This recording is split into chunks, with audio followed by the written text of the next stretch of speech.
సుమన్ టీవీలో మీ personal and business promotions కోసం కింది నెంబర్కి కాంటాక్ట్ చేయండి. కౌంటింగ్ ఎలక్షన్స్ అయిపోయినాయి.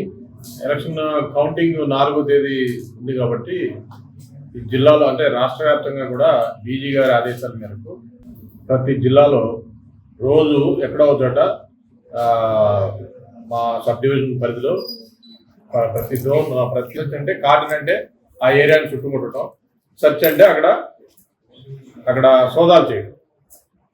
అందులో భాగంగా ఈరోజు ఉదయం మా నంద్యాల ఎస్పీ గారి ఆదేశాల మేరకు మా డోన్ టౌన్లో చిగురుమాన్పేటలో ఈరోజు ఉదయం 5 గంటల నుంచి అక్కడ కార్డనెన్స్ సెర్చ్ ఆపరేషన్ చేయడం జరిగింది.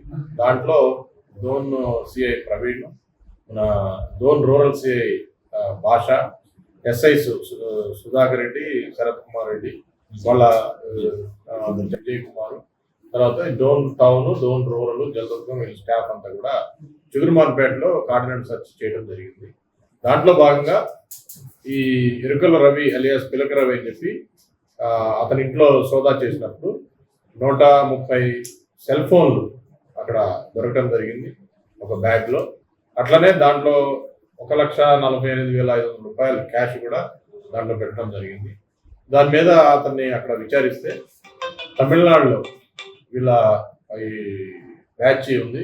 ఈ బ్యాచ్ తమిళనాడు వెళ్ళి అక్కడ తమిళనాడులో రద్దీగా ఉండే ప్రదేశాల్లో జనాల దగ్గర ఈ సెల్ ఫోన్ దొంగిలించి తీసుకొచ్చినట్లు, ఈ సెల్ ఫోన్లు హైదరాబాద్లో వేరే అతను రిసీవర్ ఉన్నాడు, అతనికి అమ్మటానికి రెడీ సిద్ధం చేసినట్లు చెప్పడం జరిగింది. దాని మీద అతన్ని అదుపులోకి తీసుకుని ఈ సెల్ ఫోన్స్ కూడా రికవర్ చేయడం జరిగింది.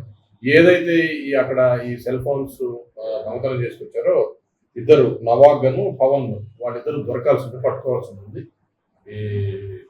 సో మొత్తం విలువ కూడా 21 lakhs ఈ సెల్ ఫోన్స్, 130 సెల్ ఫోన్లు, అట్లనే క్యాష్ 1,48,500 ఈ మొత్తం కూడా సీజ్ చేయడం జరిగింది. ఏదైతే ఈ కార్డినెన్స్ సెర్చ్ ఆపరేషన్లో మా ఇద్దరు సిఐలు, 3 ఎస్ఐలు వాళ్ళ సిబ్బంది పాల్గొని చేశారు. వాళ్ళందరినీ కూడా మా ఎస్పీ గారు అభినందించడం జరిగింది. సో ఈ సెల్ ఫోన్ అఫెండర్స్ డోన్లో కొంతమంది ఉన్నారు. వాళ్ళు ఏంటంటే అదే పనిగా సెల్ ఫోన్ బయటికి వెళ్ళి బయట రాష్ట్రాల్లో కానీ బయట ప్రదేశాల్లో కానీ చేసుకురావడం జరుగుతూ ఉంది. వాళ్ళ మీద కూడా నిఘా పెట్టడం జరిగింది. అంతకుముందు కూడా ఈ సెల్ ఫోన్ సీజ్ చేసి కేసులు పెట్టడం జరిగింది. వాళ్ళ మీద షీట్స్ కూడా ఓపెన్ చేయడం జరిగింది. సో ఈ నిఘా అనేది కంటిన్యూ చేస్తాము. ఇట్లానే రైడ్స్ కూడా చేసి ఈ అఫెన్స్ జరగకుండా ఉండే విధంగా చర్యలు తీసుకోవడం జరుగుతుంది.